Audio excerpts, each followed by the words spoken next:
That was beautiful, Isabella. Good morning. Good morning to those of you here in the sanctuary. Good morning to those of you on Zoom, and good morning to those of you who are watching us later on YouTube.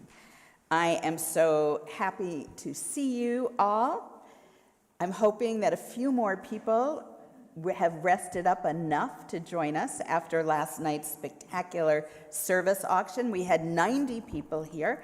I want to thank the committee who did such a great job. And I have been asked to remind you that you have until 3 o'clock to go online and bid and get the things that you want. I've already been outbid. Remember that every bid is for this congregation. So we need to make a lot of money. So I encourage you, after you go home and have lunch, go back online and bid again, please. I also want to remind you, I see a few newcomers. Welcome. In 2 weeks, will be having a new member ceremony, the last one of this year. So if you have been thinking about joining us and still have some questions, please reach out to me or Christina Hyman or Sue McGovern so that we can answer your questions. We'd love to include you in our service. So right now, we are welcoming some 10 new people at that service. So this morning, we are celebrating the gender expansive community. Transgender people, non-binary people, genderqueer people, people who are living outside of societal expectations for traditional gender roles. People like many of us, people who are us. The Williams Institute estimates that there are at least 1.3 million trans adults in the United States and over 300,000 trans or non-binary children and teens. An additional 1 million people, at least, now identify as non-binary. Nationwide, over 1.6% of adults identify as trans or non-binary. 5% of people under the age of 30 identify as something other than cisgender. I was surprised to discover this week that there are now 105 words to describe your gender identity. So there's at least one for each of us. I was originally planning to do a service on sexual harassment today, which I will do in the fall, but the recent spate of anti-trans legislation made me decide we could not end this church year without taking the time to consider these issues as a community. You may not know that more than 650 anti-LGBTQ bills have been introduced in state legislatures around the country, a 2,500% increase since 2015. 47 states are considering anti-trans bills. And you'll hear more about this and what you can do later. I'm so delighted that Juli Grey-Owens over this way, a longtime member of UUFH and the executive director of Gender Equality New York, and Andrea Gonnella, a new UUFH member, agreed to help me create this service and to co-lead it with me. So welcome to both of you and thank you. Juli generously provided us with handouts for you to pick up after the service that explain the terms we're going to be using, legislative actions you can take, and tips on how to be a good ally. So I hope you will pick those up on the way out, but I thought if we pass them out now, you would be reading them instead of listening to us. So with that as an introduction, let me welcome you now to this time of worship. You, and you, and you, and you, and you at home, you and all of your magnificent diversity are warmly welcomed here to worship this morning.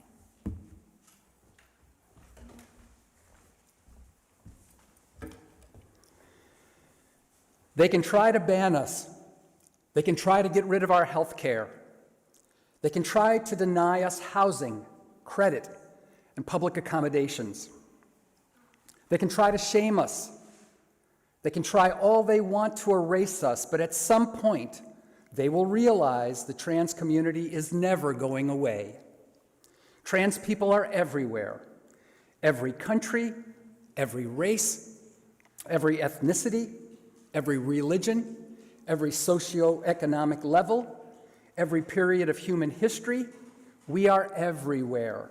We are natural. You can't rid what's natural.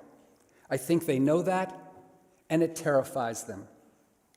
Charlotte Clymer, transgender activist, press secretary, and writer. And in that spirit, I invite you to rise in body or in spirit and add your voices, paying close attention to what you are singing. How can anyone ever tell you you are anything less than beautiful?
I'd like to invite Mari up to light our chalice this morning.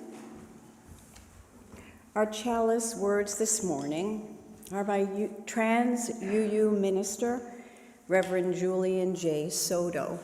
Some of you may remember them as they were here in our pulpit via Zoom during our 8th Principles series. To be free, you must embrace the breadth of your own existence without apology, even if they try to take it from you. You must know not that you can do whatever you want. You are not a kudzu vine eating entire hillsides for the purpose of feeding your own lush life. You must know instead that inside you are entire universes, milky blue, magenta, and gold, expanding. But to actually be free, you must know and you must fight for the entire universes inside of everyone else. Being free is not a license, but a promise. We light this chalice to remember our commitment to everyone.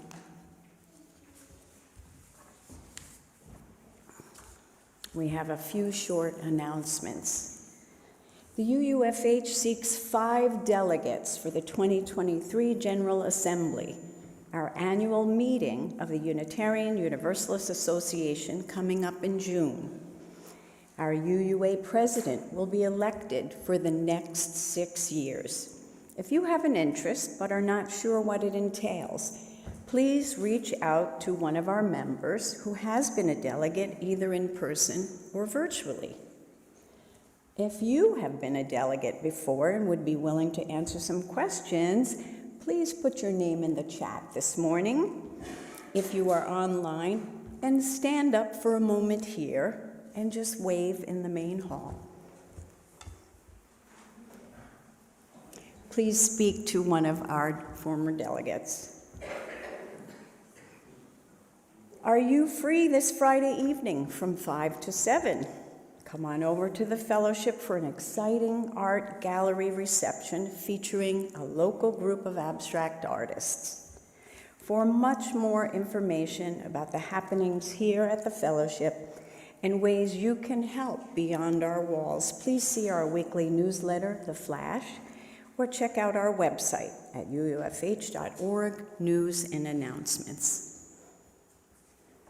And now, please join me in reading our mission statement. The words are on the screen. In religious community, we nurture our individual spirits through caring for one another and helping to heal the world.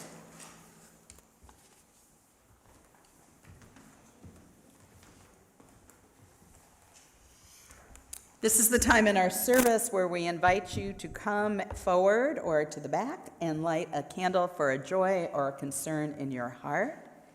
Sue McGovern will join me up at the candles. There's a basket with pencils and cards. If you didn't write something in advance, you can write them now if you have something you'd like to share with the community. I invite you to come forward now to honor what is in your heart.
There's a joy to our service auction celebration and committee. A candle of happiness for Mama Amy in Compton, California, who celebrates her 100th birthday today.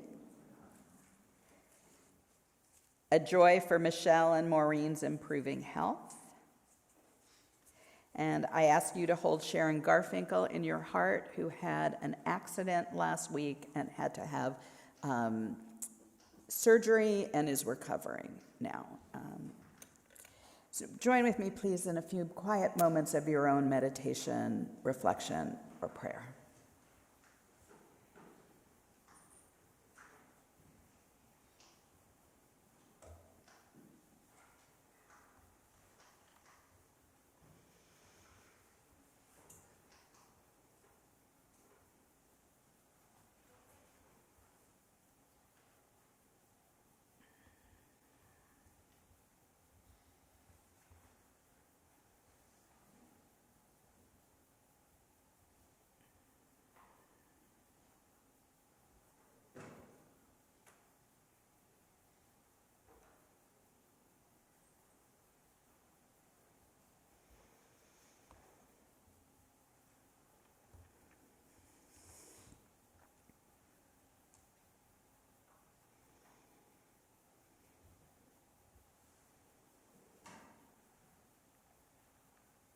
Holy One, we name you by many names or no name at all. But we ask for the beneficence to surround us and be with us and fill us in these difficult days. It seems sometimes like the world is on fire and the things we hold dear are being attacked on every level.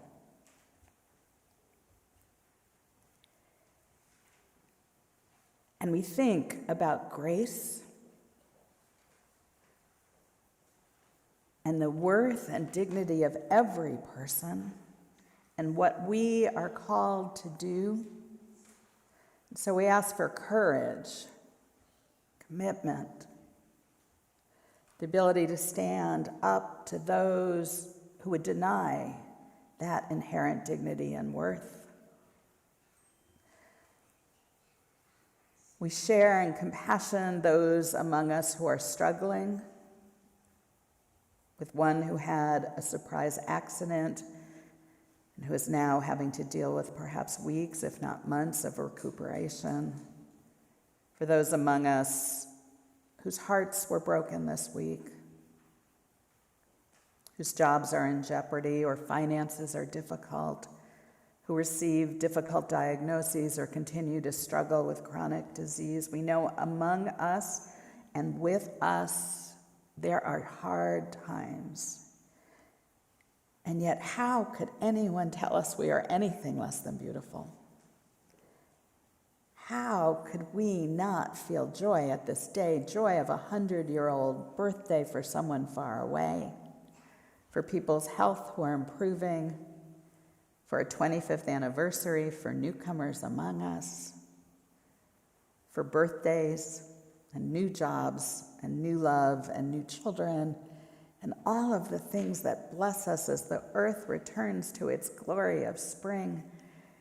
How could anyone tell us we are anything less than beautiful? Let us believe that. Let us believe that down into ourselves, that we are all beautiful in all our diversity. We are all to be celebrated. That you, Holy One, love and abide with us all. And so may it be. Amen.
Okay, hi, good morning, everyone.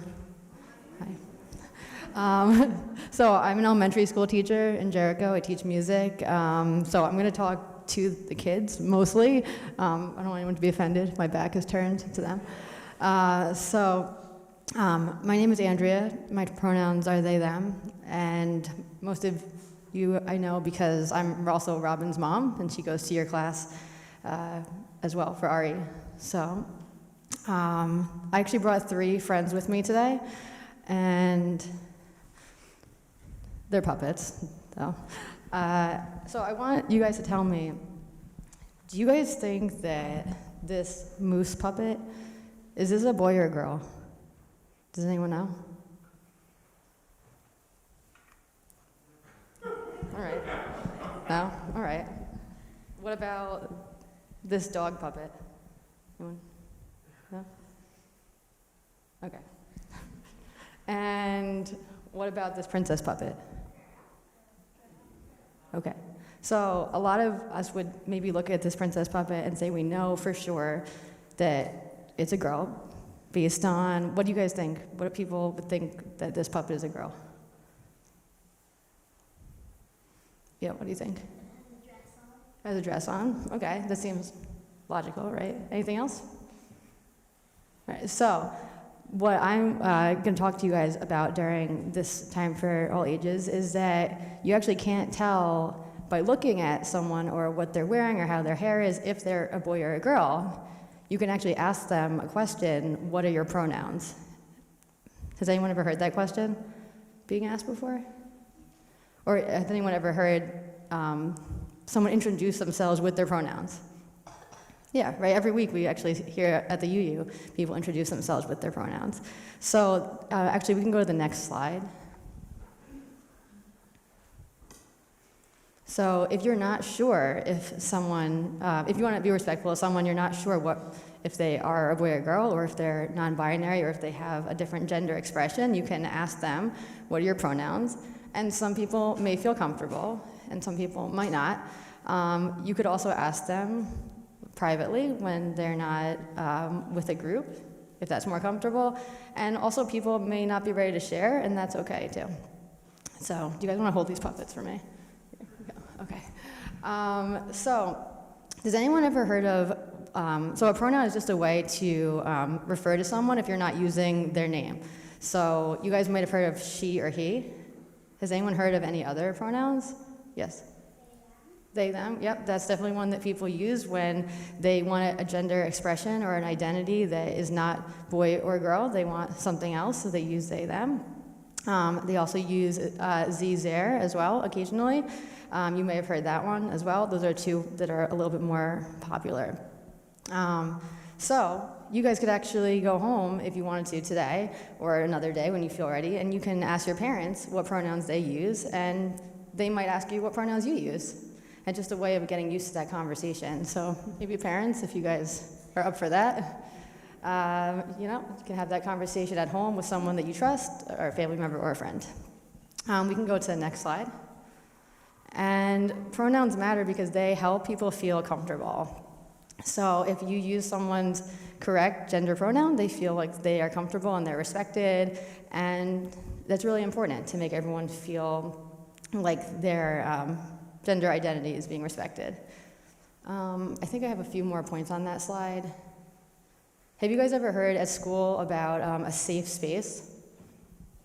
How your teachers might make you feel comfortable at school, like with how you're sitting, or like getting different types of chairs, or has anyone's teacher ever done that?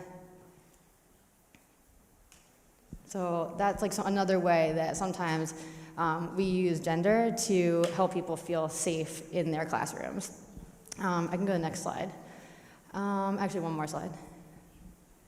So this is actually a picture of me. Both of them are a picture of me. One is on the left side is me when I was about 10, and on the right side is me when I was like about 5 years ago, when I was like 30. On the left side, I'm playing piano in both of them, but on the left side, my parents got to pick out my clothes for me, and on the right side, I got to pick out my clothes. So that's really important. Does anyone here pick out their own clothes? Yeah, that's awesome. So it's really awesome that a lot of parents now let their kids have so much say in their own clothes. So your parents might ask you what you want to wear, and you may say something and they respect that, and that's really awesome. So one more slide, actually. Also, at school, sometimes because I have short hair, some kids will ask me if I'm a boy or a girl, because I have short hair, mostly. So at school, I use a title, like, you know how some people use Mrs. and some people use Mr.? So I use a title called Mix, and it is a gender-neutral title, which means anyone can use it. And it's actually the most popular gender-neutral title. One more slide. So I said it again, the kids will sometimes ask me if I'm a boy or a girl, and the truth is sometimes I feel like I am a girl, and sometimes I feel like I'm a boy, and sometimes I feel like I'm somewhere in between, and that's okay, because we all can have gender expression. All of you, all of your parents, all of everyone that's in the congregation can have their own gender expression, and that is awesome, and it's a really nice thing to explore. So if you ever make a mistake with someone's gender pronouns, that is not a big deal. You can either apologize to them, you can do it the next time. So never feel like the pressure that you have to do that either. We're all just learning. And with that, I'm actually going to, our time for children is up. So you guys are going to go to your RE class right now, and I think Isabella's going to play on the piano. Thank you.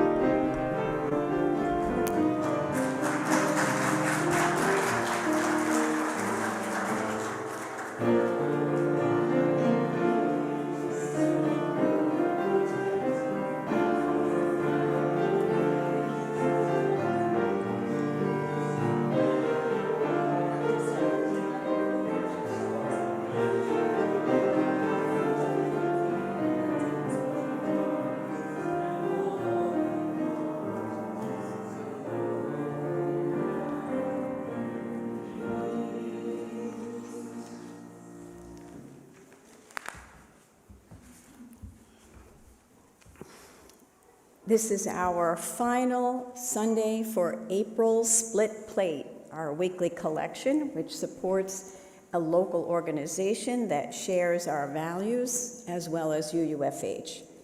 We have had a relationship with Huntington's branch of the NAACP for many years. Its president, Veronique Bailey, has spoken in our pulpit, sharing the work of the Huntington chapter, which seeks to expand the diversity, equity, and inclusivity of our town. Supporting this group in their work is our 8th principle work. You can send a check to the office or go to our website and click on the link that says donate, as seen here on the screen. Please give as generously as you are able, and thank you for your generosity.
In 2005, I joined this fellowship as an out gender expansive person.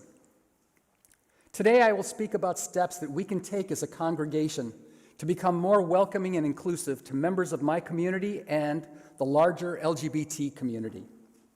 I always like to begin by establishing a ground floor of understanding. So let's start with some definitions. As you may have noted, I like to use the term gender expansive as an umbrella term for those who live and present outside society's gender expectations. Transgender, gender non-binary, and many intersex people are included when I use this term.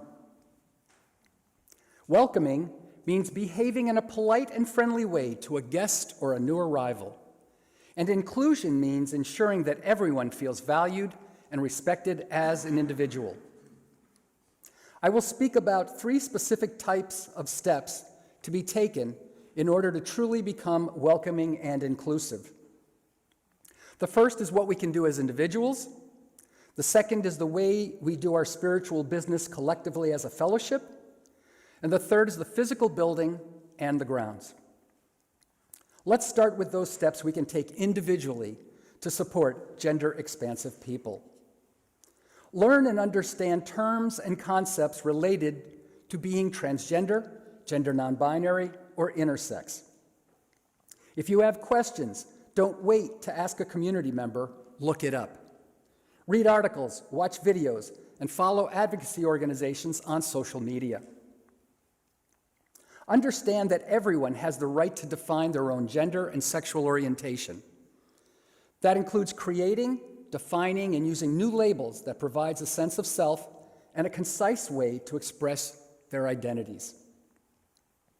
Accept the person's assertion of their identity.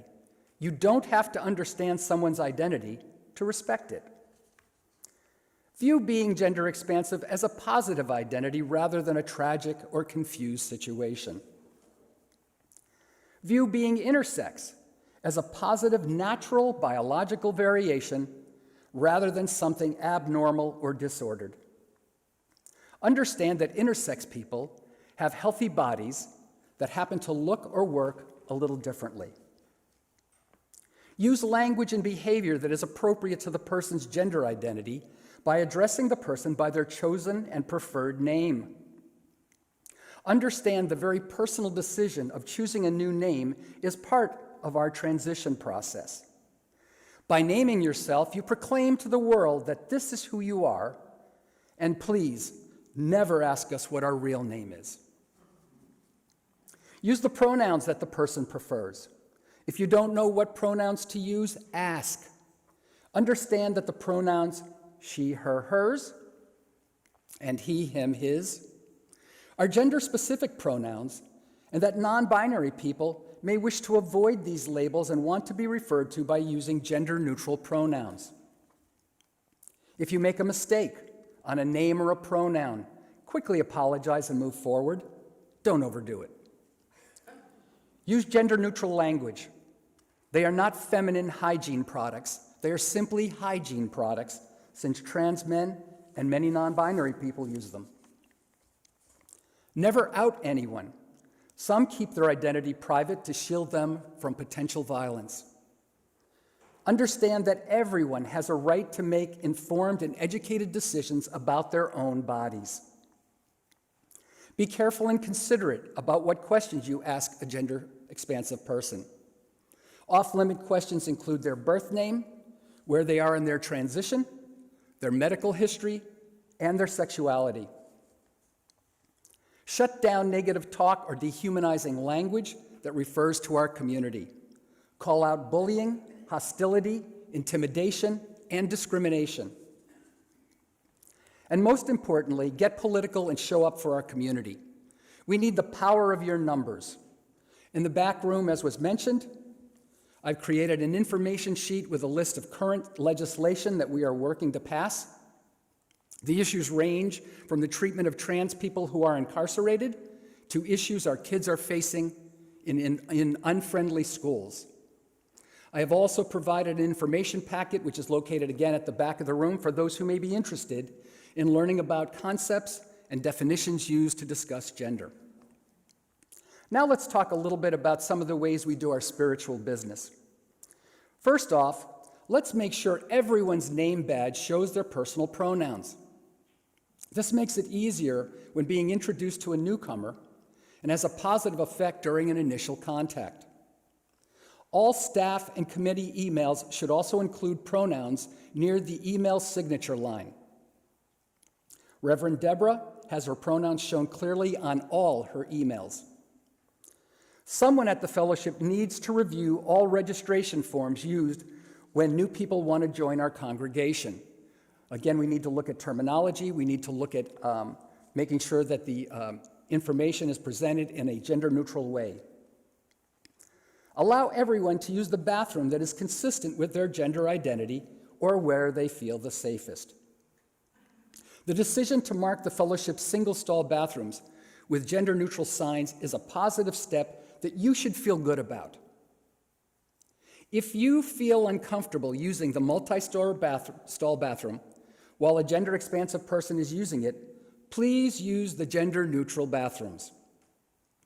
Gender-expansive people should not be required to use the gender-neutral restroom. Stop only focusing on our community during Pride Month of June. We are a community of people who require support 365 days a year, and the once-a-year awareness of our community comes off as phony and superficial. Most important, the UUF website's opening page has no sign that this congregation is welcoming to LGBT people. There is no mention of LGBT, no symbols that reflect our community. Further, if you try to do a search for the term LGBT on our website, the only article that comes up is a story about the 2020 Pride celebration. Consider providing a service that observes Transgender Day of Remembrance on or near November 20th, which was created to memorialize those who were killed in criminal acts of violence due to anti-transgender hatred. Last year, at least 38 transgender people were fatally shot or killed by other violent means, and most were Black and Latinx transgender women. Consider providing a service that observes Intersex Awareness Day on or near October 26th, or the Intersex Day of Solidarity on or near November 8th. These are both internationally observed awareness days designed to highlight human rights issues faced by intersex people. Consider providing a service which highlights gender non-binary people on or near the International Non-Binary Peoples Day, which is held annually on July 14th. Consider hosting LGBT programming or work with many of the LGBT advocacy and service providing organizations. Be sure to promote the events online, via your social media, and weekly mailings. And finally, consider creating an LGBT social group by partnering with other local welcoming churches or other UU congregations on Long Island. Now let's talk about our building and the grounds it sits on. Studies have demonstrated that people survey their surroundings to determine if the environment is one in which they feel welcome and accepted. LGBT people will scan the environment when they first enter a new facility, looking for visible signs that it is welcoming.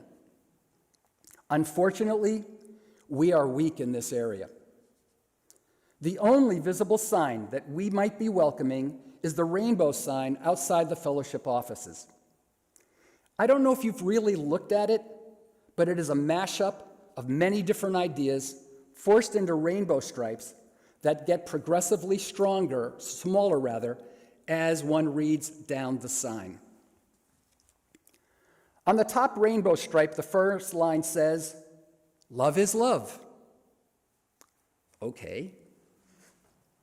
The next stripe says, "Black Lives Matter." A good thought, but I'm not sure why this is on a rainbow background. The next stripe says, "Climate change is real." An important point, but again, I'm not sure why this is on a rainbow background. The next line says, "No human being is illegal." It's now apparent that the rainbow has nothing to do with the LGBT community. It is simply a background. The next line is, "Women's rights are human rights." And finally, the second to the smallest stripe at the bottom of the sign, it reads, "All genders are whole, holy, and good." A nice thought, but you can barely read it from your car. And as a gender-expansive person, I find this insulting because you've shown that we are not second-class citizen people. We are actually sixth class. Further, the sign posted at the driveway entrance says, "All are welcome." I want to point out that most churches say the same thing. All are welcome. But they don't really mean it. In many churches, the term all does not include those who are LGBT. So, From the outside, there is little evidence that this congregation welcomes and includes LGBT people. Combine this with our website presence, and you can see that this fellowship has not taken basic steps to ensure that the outside world knows that we are welcoming and inclusive. I believe it's time to make immediate and important changes. There is an urgent need to create safe and affirming faith-based spaces for gender-expansive people. Everyone should have the support they need from a religious community while enjoying the freedom to be who they are.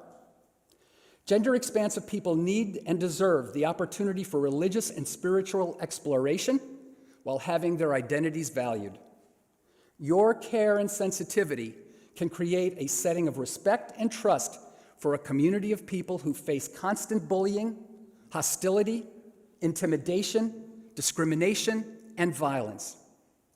You can create a spiritual environment where all people, regardless of their gender identity, their gender expression, or their sexual orientation, feel safe and comforted in their individual spiritual growth. Thank you.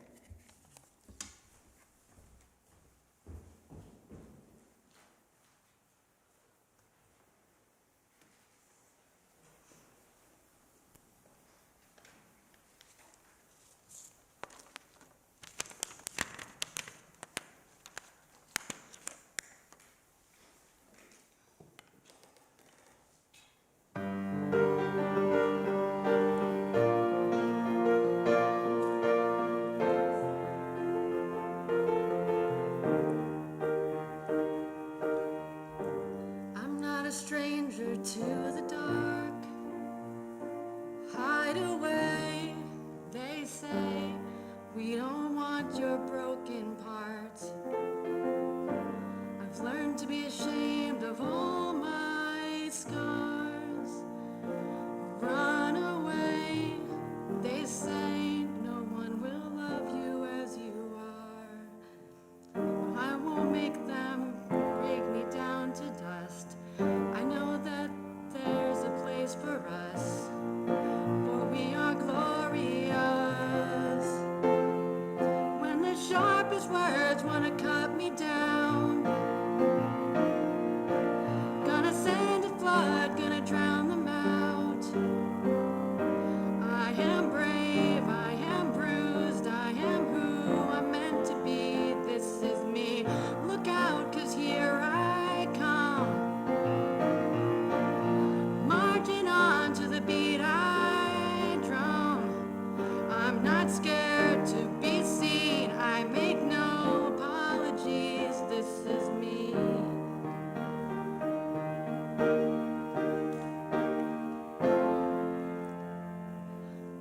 Another round of bullets hits my skin. We'll fire away, 'cause today I won't let that shame sink in. Bursting through the barricades, reaching for the sun. We are warriors, that's what we'll become.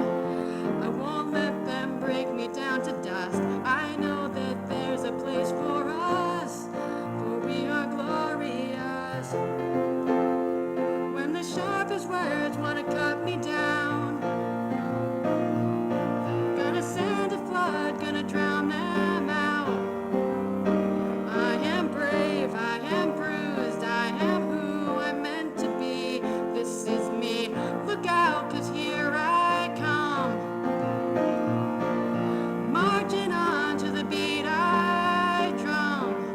I'm not scared to be seen. I make no apologies. This is me.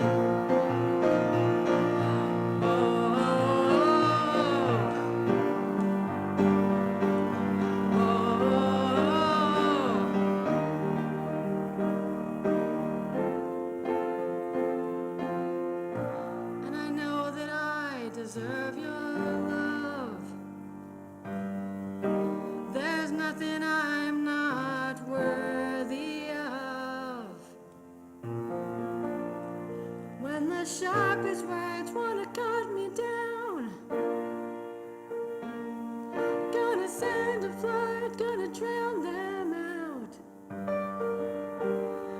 This is brave, this is bruised, this is who I'm meant to be.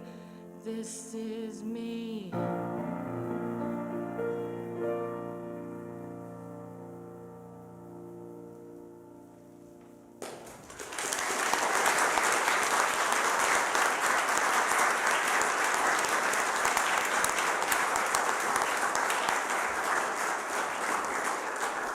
Okay, I'm crying.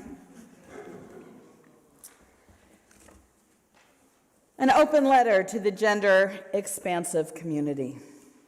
Dear gender expansive friends and family, I want you to know I'm angry.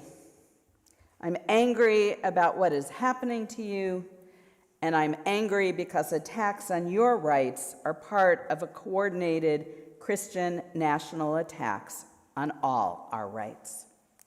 Just this week, the Kansas legislature overrode the governor's veto of a sweeping trans bill. A few days earlier, as you probably know, lawmakers in Montana voted to bar their first transgender legislator, Representative Zoe Zephyr, from speaking in the chamber for the rest of the session.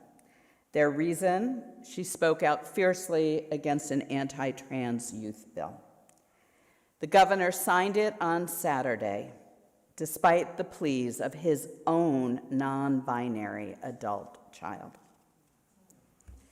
Once again, national right organizations such as the Family Research Council and the Liberty Council, aided by so-called mainstream Republicans, have seized on America's lack of knowledge of sexuality and gender, fear of women's rights, and dis-ease about rapidly changing understandings of gender and sexuality to attack democracy, individual rights, and religious freedom. We have been here before. In the late 1970s, when the moral majority was formed, in the 1990s, when abstinence-only education was beginning, in the 2000s, in the early days of the fight for marriage equality, I have been fighting this right wing my entire career. And frankly, this is the scariest time yet. 11 states have recently passed laws banning gender-affirming treatment for minors, despite the support of such care by the American Medical Association and the American Academy of Pediatrics. 7 states have passed bills limiting where trans people can use the bathroom. Florida just passed a bill preventing all discussions of sexual and gender identity and orientation in schools at any level, including high school. Tennessee recently passed a bill banning public drag shows. And most heinously, Florida and Texas are considering bills to remove gender variant children from their parents. To quote the ACLU, these laws are, quote, cruel, unconstitutional, and will lead to more suicides. I want you, my friends, to know that I am heartsick that you are witnessing state legislatures debating your very existence, your right to an education, your right to participate in sports, to use the bathroom, to get the medical care you need. I know, I cannot imagine what it is like to be a trans or non-binary person now. But I do understand what it's like to live outside of society's expectations. I have struggled with people who want to limit me because of my gender my whole life. My kindergarten teacher wrote in my report cards that I was bossy and talked too much for a girl. In college, I had to take a career inventory. At the time, in 1972, it came in a pink book for girls and a blue book for the boys, and my results were that I should be an Army general.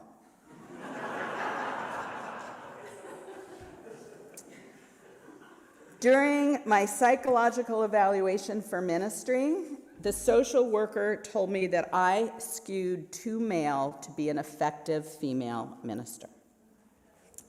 Maybe some of you might agree. I heard that. In my own life, after I found feminism in 1975, I rejected expectations of biological gender, and 45 years ago, I declared myself androgynous, a term some of women of my age may remember.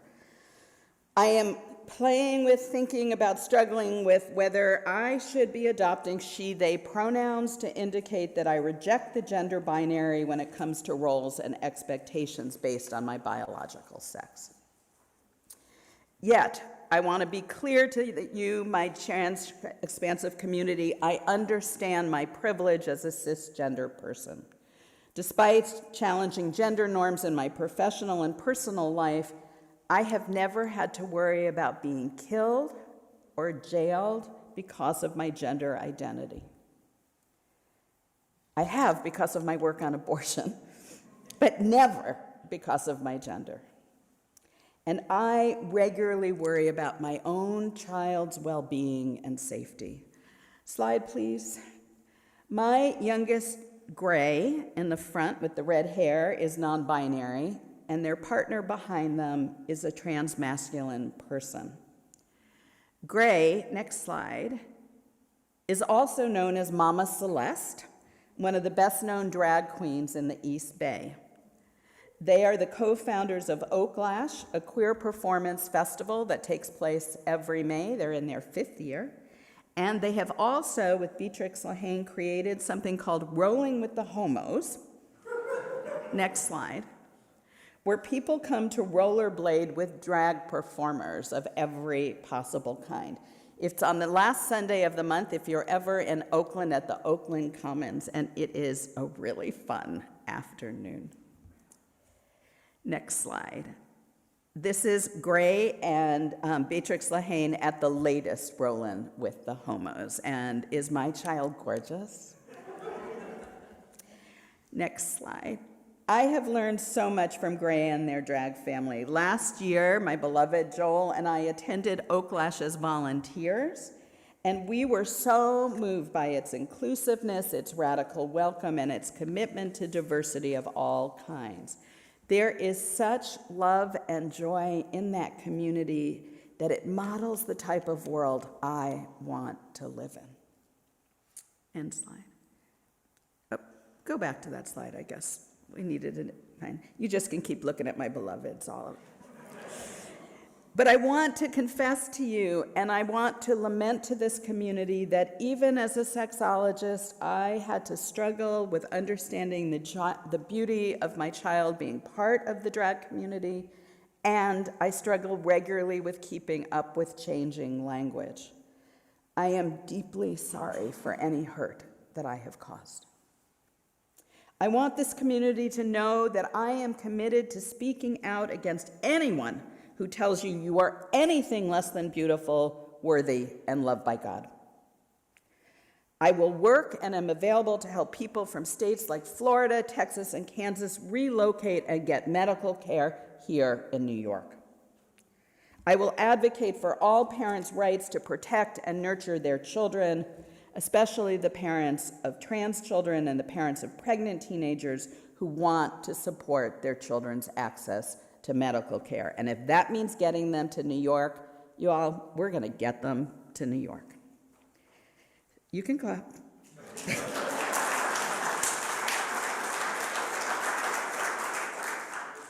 I want to say that so-called parents' rights bills are shams, denying mainstream and progressive parents their rights. As a minister and people of faith, I want you to know that mainstream denominations like Unitarian Universalism, the United Church of Christ, and Reformed Judaism support sexual and gender rights and the rights of trans people. It is a lie, I'm going to say that again, it is a lie that the Bible only recognizes two genders. There are clues in Scripture that the ancients recognized the beauty of diverse gender. Did you know that God is referred to by many genders? Yes, male, father, king, but female, mother, creator, source of life, and non-gendered, teacher, creator, ruler, friend. In Genesis 2, the Hebrew word for the first human being includes people of an inclusive gender who are said to be created in God's image. In the letter to Galatians, Paul declares that in the days of the Messiah, there will no longer, quote, be Jew or Greek, there will no longer be slave or free, there will no longer be male or female, for all of you are one. The book of Isaiah talks about the eunuchs, a gender minority of their time, perhaps intersex people, perhaps people who became eunuchs in other ways. But God says to them in the book of Isaiah, to the eunuchs who keep my Sabbath, who choose the things that please me and hold fast my covenant, I will give in my house and within my walls a monument and a name better than sons and daughters. I will give them an everlasting name. I want you, my trans, non-binary friends and family, to know that Unitarian Universalists will continue to call out the hypocrisy of so-called Christians who forget the Bible's central messages, to love our neighbors as ourselves, to take care of the most marginalized, and as the book of Amos says, to let justice roll down like mighty waters. There can be no turning back from the full inclusion of LGBTQ plus people. I want you to know that Unitarian Universalists believe that every person has a right to flourish, and we will work to assure that all are welcome, not in a sense that means you can come and we'll tolerate you, but that all are welcome here. Count on us to continue to work against sexism, misogyny, heterosexism, racism, and transphobia, all interconnected at their core. We know that loving just communities embrace everyone. We will and must work for a world where all people can live and fully express their genders and their sexuality with holiness and integrity. May it be so. In faith and with blessings, signed, Reverend Debra.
And because I think we deserve to end this service with joy, we are going to be singing Turn the World Around.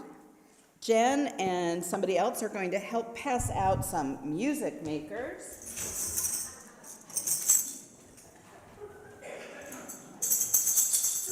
Something up here. Harry Belafonte, as I think most of you know, passed away this week at the age of 96. He was not only an incredible musician, but an activist all his life, working on these very issues and on civil rights. This song is Turn the World Around. That's our mission, you all. We need to transform this world. So I'm going to invite you to stand in body or in spirit, to grab an instrument if you want. Isabella is going to play for us once through, because I understand this is not familiar to all of us, and I want you to joyfully, when Rita starts, to play.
And now, if you will join me in a responsive reading from the Religious Institute, the organization I ran for 15 years. I'm going to ask you to rise in body and spirit again.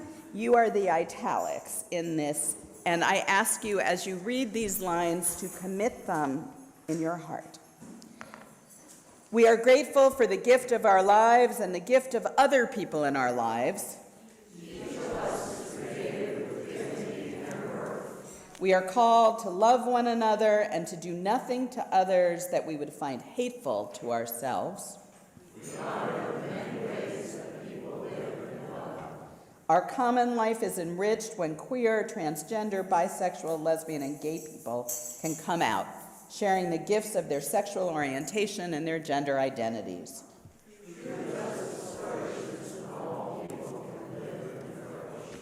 We suffer when LGBTQ people are oppressed, excluded, or shamed by religious people who overlook the fundamental call to love one another. Love does not exclude. We are all worthy. May we work to build a world where all people are celebrated and loved. We celebrate sexual and gender diversity as the blessing that enriches us all. And so you may say with me, my friends, go in peace. May our real service begin. And Andrea is going to come up and teach you the closing song. Have a seat. Yeah. This song is by Ryan Casada, a trans musician from Long Island. And when we are going to watch a video, but Andrea's going to teach us the chorus so we can sing with it. While you're watching the video, please feast on the glorious images of diversity.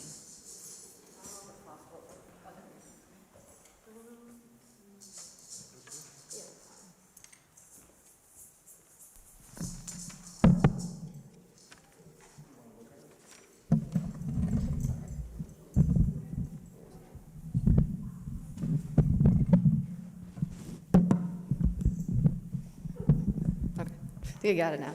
Thank you.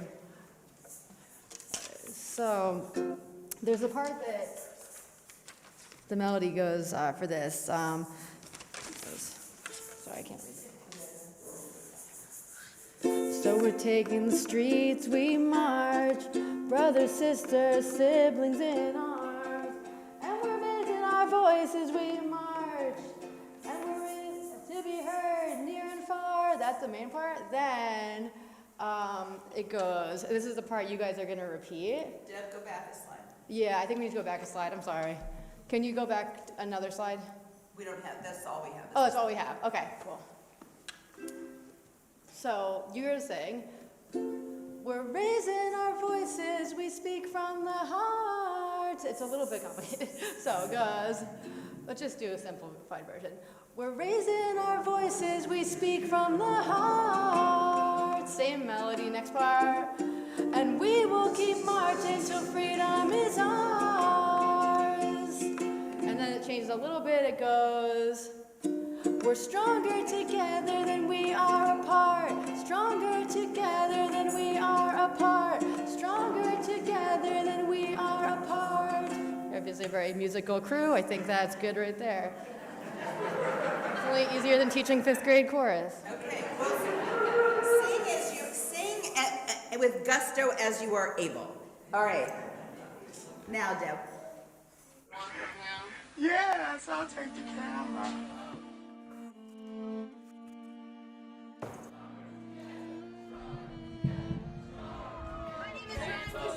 I'm an 18-year-old transgender baby from New York. Transphobia's got to go. Hey, hey.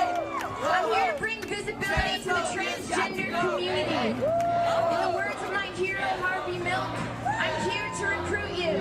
I wanna rip off my identity, make it an image that you could put on and take off when it's convenient.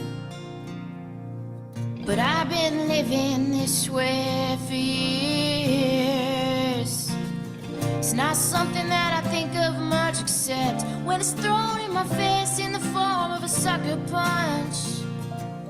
And you would sing a sad song too. So we go around, we preach and preach, wishing that the world would catch on to the messages that we teach. But it seems like they're still stuck in 1943. Is it 'cause how they were raised? Maybe their mamas told them to fear those who are authentic and brave. 'Cause that's who's gonna change the world. So we're taking the streets, we march, brothers, sisters, siblings in arms. And we're raising our voices, we march, to be heard near and far. We're stronger together than we are apart.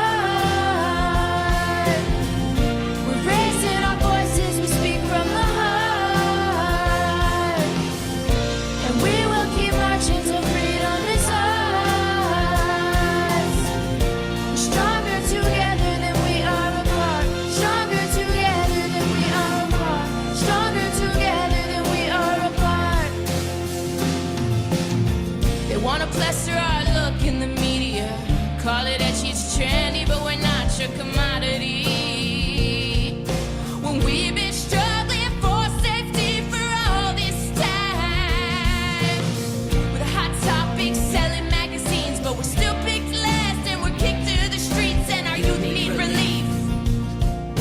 And we all need a home to run to. We're the soldiers who are unfit to serve. We are the parents they say don't deserve love. But everybody deserves to be loved. It's not something that I think of much, except when it's thrown in my face in the form of a sucker punch. And you would need to march too. So we're taking the streets, we march.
And I would like to invite everyone to thank our worship team this morning, Reverend Debra, Juli, and Andrea, for a most touching service.